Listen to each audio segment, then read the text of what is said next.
Salut les mobbers. Donc comme vous avez pu voir dans le titre de la vidéo, je suis comme vous, je suis en confinement, donc les projets ils ont un petit peu du mal à avancer parce que on est à la maison, il y a le temps de bricoler, ça c'est chouette. Mais par contre l'inconvénient c'est vu qu'on peut pas sortir, on peut pas vraiment aller chercher du matos pour arriver à bosser.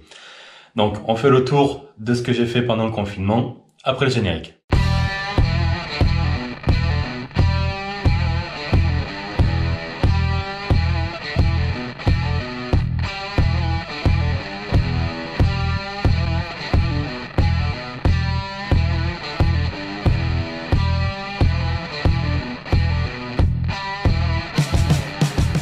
Donc, comme tu as pu remarquer, il y a un nouveau générique, parce que forcément, il y a eu un nouveau logo. Donc, tant qu'à faire, autant faire un nouveau générique. Je l'avais posté sur Facebook, mais que sur le mien, pas sur les groupes sur Facebook ni rien. Donc, voilà, sur mon Facebook, j'aime bien mettre des fois des trucs que je partage pas. Donc, je te mets le lien de mon Facebook dans la description. N'hésite pas à y faire un petit tour si jamais tu veux suivre l'évolution de ce que je fais dans l'atelier et tout ça. Bon, on attaque directement avec la Yamaha, la TY50. Donc comme tu peux le remarquer, le moteur a été sorti du cadre. J'ai un problème au niveau des roulements de vilebrequin au niveau de l'allumage. J'ai un bruit de roulement, donc tant qu'à faire, vu que c'est une machine qui est quasiment finie, mais bon, il y a des bricoles comme ça qui tombent sur la gueule quand t'as quasiment fini ta restauration. Donc sinon c'est pas marrant, faut dire ce qui est. Donc, vu qu'il y a les roulements de vilebrequin à changer, on va aussi en profiter pour faire roulement de boîte. Tant qu'à faire, quitte à avoir le bas moteur ouvert, autant faire tout ça comme il faut. J'ai aussi l'embrayage à changer, ça je l'ai déjà. Mais par contre, pour arriver à faire les roulements de vilebrequin, le problème c'est qu'il me faut un arrache pour sortir l'allumage et aussi un arrache pour extraire le vilebrequin sans le frapper et tout ça quoi. Et le problème c'est que vu que j'ai pas les arraches, je suis bloqué. Donc voilà, mais ça de toute façon c'est quelque chose que je ne ferai pas tout seul parce que je me sens pas de faire un bas moteur le 50 à boîte. J'ai un pote à moi qui est vraiment très très très bien calé en méca. Donc lui il viendra à la maison avec tous les outils, les arraches, les machins, les bidules. Et on va se faire ça tous les deux. Donc c'est bon pour la Yamaha. Maintenant on passe au projet que pour l'instant j'appelle Mobiscoot. Mais la dernière fois, je vous avais demandé de me donner des idées de noms pour le projet. Et il y en a un qui m'a bien plu. C'est Mamirage. Pour le côté vieux cadre de 88 qui va quand même pas mal avoir la rage avec le moteur, le Scoot.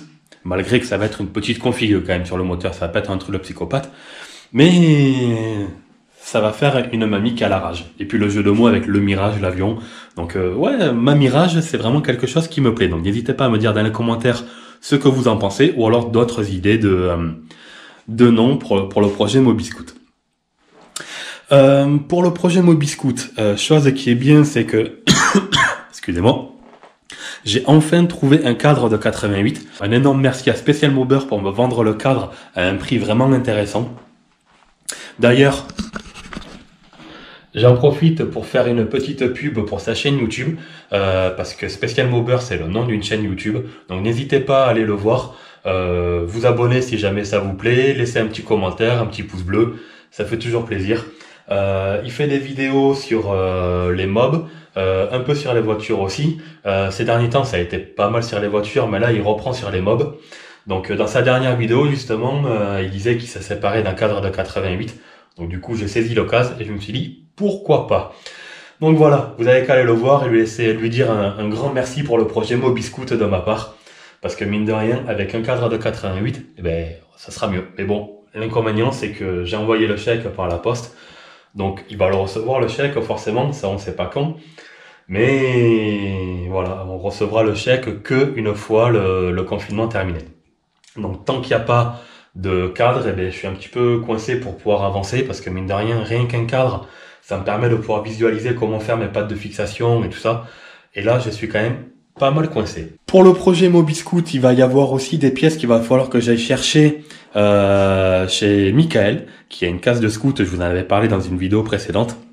Donc là-bas, on ira récupérer tout ce qui est jante de nitro, la cale pour pouvoir arriver à faire passer la jante à l'arrière. Et quelques babioles et tout ça, j'en profiterai pour filmer là-bas, parce que devrait y avoir moyen d'arriver à sortir une vidéo plutôt sympa. Donc voilà, je pense qu'on a fait à peu près le tour sur le projet. Ah non, ce que je voulais vous montrer aussi, parce qu'il y a pas mal de looks différents qu'on peut arriver à donner à un projet Mobiscoot. Et je vais vous envoyer quelques photos pour que vous arriviez à voir à peu près ce que je veux arriver à faire. Donc dans les photos de mémoire, il y a un cadre de 51 avec le moteur posé juste derrière. C'est à peu près dans cette proportion-là que j'aimerais bien avoir le projet Mobiscoot, moi. Quelque chose assez en long, avec un look un petit peu dragster. Enfin, une position de conduite un petit peu type dragster. Il y a une autre photo d'une 88 à cette fois, avec un moteur de mob et tout ça. Mais j'adore son look avec le guidon à l'envers et tout ça. Donc j'ai un guidon comme ça. Donc nous, on va utiliser cette position-là pour le guidon, mais sur la fourche par contre de scoot. Quoi d'autre après? Mais forcément les jantes de nitro et quelque chose d'assez allongé. Donc voilà. Ça va être un mix et un petit peu... ça va être dans ces idées-là en fait, le projet Mobiscoot. Ou ma Mirage. Voilà, n'hésitez pas à me dire dans les commentaires. Bon, mais je crois qu'on a fait à peu près le tour pour la Yamaha et le projet Ma Mirage. Donc on continue avec ma 103 que j'appelle la 103 Custom. Donc sur ce projet, il reste une peinture à faire, forcément logique. Mais sur le truc où j'étais en train de bosser, c'était sur la fourche. C'est-à-dire que c'est une fourche EBR. Bon, pas la Master. C'est les EBR hydrauliques, enfin semi-hydrauliques, parce que c'est comme si j'en parlais avec un pote à moi qui fait du cross. C'est comme sur les vieilles fourches de cross, c'est-à-dire qu'il y en a que un sur les deux qui est hydraulique. Celui-là est mécanique, celui-là est hydraulique. Donc c'est une fourche à la base pour les freins à tambour, où j'avais fait souder une patte justement pour pouvoir me fixer l'étrier. Et sur la jante là-bas, tac, il y a un disque qui a été adapté. Vous trouverez une vidéo du montage et tout ça sur ma chaîne YouTube, donc pour ceux que ça intéresse, n'hésitez pas à aller faire un petit tour, à fouiller. Donc j'ai réussi à entièrement la démonter parce que le problème que j'avais, c'était vu qu'elle est quand même pas mal rabaissée, elle est rabaissée à peu près de tout ça, j'avais plus beaucoup de débattement et du coup le pneu vient frotter sur le radiateur et ça m'a explosé le radiateur, il y a des petites fuites. Donc voilà, le radiateur il pisse, donc ça c'est pas bien grave, j'ai un autre radiateur. Mais je voulais la démonter justement pour arriver à changer l'huile, parce qu'en plus le fait est que ce soit sur ce côté-là où elle est hydraulique et que ça a été soudé dessus, et forcément ça a fait bouillir l'huile et voilà, forcément c'est plus bon. Donc on va changer ça, on va mettre de la grade 30. Si je dis pas de bêtises, c'est le plus rigide qu'il peut y avoir en huile, donc ça va me faire une fourche vraiment dure et c'est vraiment ce que je veux, parce que vu qu'elle est quand même pas mal rabaissée, je suis pas dans les gabarits les plus légers non plus, donc quand j'arrive un petit peu lancé et que je freine avec le frein à disque à l'avant, ça plante quand même pas mal entre mon poids plus la vitesse plus le frein à disque. Donc voilà. Là du coup c'est démonté, c'est en partie nettoyé. Il faudra que j'aille chercher du nettoyant frein pour nettoyer vraiment comme il faut. Changer l'huile, remonter, changer les joints spi. Je sais même pas si on peut appeler ça les joints spi. J'essaye de les démonter.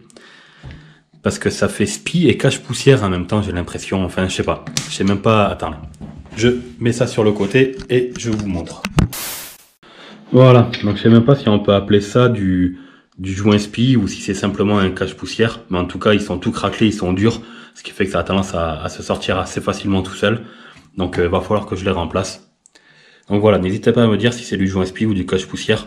Dans tous les cas, je pense que si je les remplace, ce serait mieux de les remplacer par des vrais joints spi pour éviter qu'il y ait de la merde qui rentre à l'intérieur. Donc voilà pour le projet 103. Allez, on passe à autre chose. Bon, le petit bébé qui est derrière moi là, je pense que ceux qui me suivent sur YouTube, quasiment tout le monde la connaît, ou même sur Facebook. On va parler de la Ratz. Alors celle-là, c'est vrai que c'est mon petit coup de cœur quand même. C'est vraiment un projet qui me plaît énormément. Je la trouve vraiment d'une beauté, mais elle est honnêtement elle va être magnifique cette pétoire. Donc petit récapitulatif, le cadre, j'oublie tout le temps le nom que c'est. Je crois que c'est un AV44 ou AU44, mais faut pas être sûr. Vaut mieux que vous fassiez de recherche sur Facebook, enfin sur Google et tout ça pour être sûr. Des jantes de Magnum avec des pneus flancs blancs. Le réservoir, c'est un réservoir que j'ai récupéré quand on a fait la course d'endurance à Sauzé-Bossé. On me l'a donné, donc c'est vraiment sympa. Et la dernière modif qu'il y a eu dessus, c'est la mise en place d'un putain de gros radiateur de 125 RS. Pour les fixations, honnêtement, je suis vraiment content de moi. Je trouve que ça fait vraiment sympa les fixations.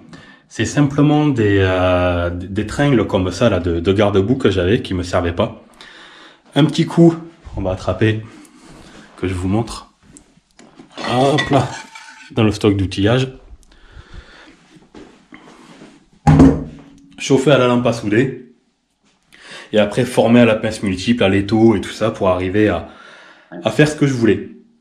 Donc il y a simplement une patte là, une patte là-bas. Après quand je pourrai aller chez mon soudeur, forcément il va me souder une petite tige qui vient de là-bas à là. Comme ça va me permettre d'avoir un écartement de maintenu. Et après, tu as une vis qui te tient les deux de par là. Et là pareil, une petite bouclette, on va passer de l'autre côté pour essayer de voir. Une petite bouclette, voilà, ouais, avec la vis de fixation. Alors le top du top, ça aura été de prévoir dans mon montage des petits caoutchoucs comme il y a d'origine, ben, comme sur la 103 là. T'as les petits caoutchoucs en fait là si tu veux qui viennent pour éviter les vibrations. Mais bon, je me dis c'est une rate, donc on se prend pas la tête et on avance. En même temps, j'étais confiné, donc j'allais pas m'amuser à sortir de chez moi, faire le tour des magasins de bricolage juste pour arriver à trouver des petits trucs, voilà. D'ailleurs, ça c'est quelque chose. À la base, je devais en faire une vidéo, je devais filmer pendant que je montais, mais j'avais pas la cagne, j'avais pas la motivation de filmer. Donc j'ai préféré faire ça tranquille dans mon coin, voilà, me faire mon petit plaisir, me monter ça pépère, et puis voilà, ça donne plutôt bien, donc c'est cool. Bon, forcément, il va y avoir des modifs parce que sur les RS, le remplissage se fait pas par le réservoir, par le radiateur, je veux dire. Donc il va falloir faire un petit remplissage d'un côté ou de l'autre, enfin arriver à faire quelque chose.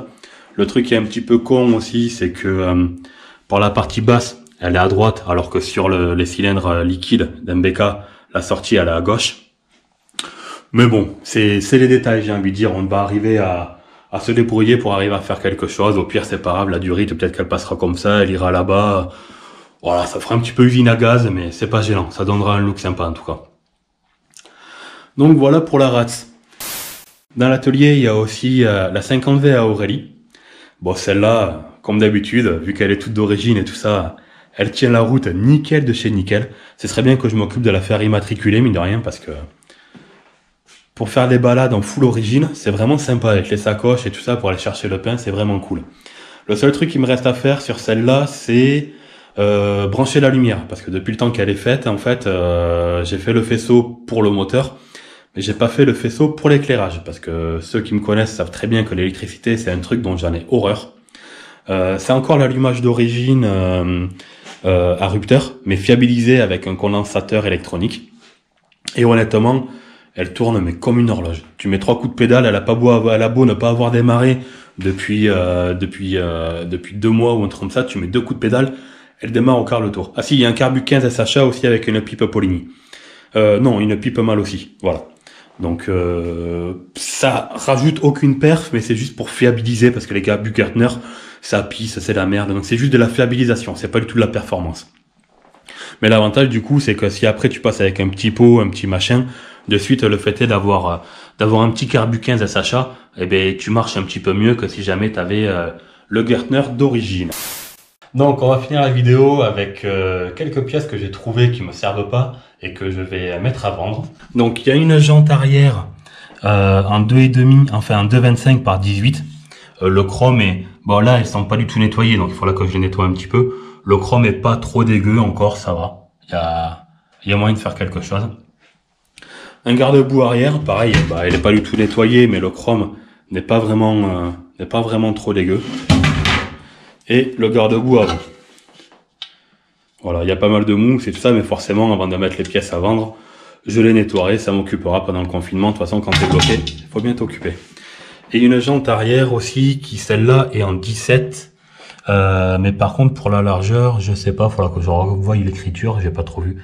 Là, le chrome est un petit peu plus abîmé que sur l'autre côté, mais voilà, pour arriver à faire quelque chose de bien encore avec. Le pneu, lui, il est tout neuf, il sort d'usine. Il est nickel, le pneu. Bon, mais merci beaucoup d'avoir regardé la vidéo. Si jamais il y a des pièces derrière là qui vous intéressent, n'hésitez pas à me contacter sur Messenger via le lien que je vous mets sur mon Facebook, de mon Facebook dans la description, ou alors dans les commentaires de la vidéo directement. La vidéo où je présentais la mob d'Anto vous a pas mal plu aussi. Donc si jamais, bon voilà, pendant le confinement, c'est sûr que forcément je vais pas bouger. Donc là c'est un petit peu mort, donc j'en reparlerai un petit peu après. Mais voilà, n'hésitez pas aussi à me contacter si jamais ça vous intéresse que je vienne chez vous, pour arriver à présenter soit vos projets, soit votre mob feeling ou des trucs comme ça. N'hésitez pas aussi à aller faire un tour sur la chaîne de Spécial Mobber. Faites-lui un petit coucou de ma part et dites-lui merci pour le cadre de la 88 parce que c'est grâce à lui que je vais avoir un cadre vraiment sympa à un prix vraiment cool. Donc encore merci à toi. Et puis sinon, comme d'habitude, eh bien, portez-vous bien et puis prenez soin de vous pendant le confinement et puis bricolez bien. Puis en attendant que ça passe, eh bien, regardez mes vidéos. Allez, ciao.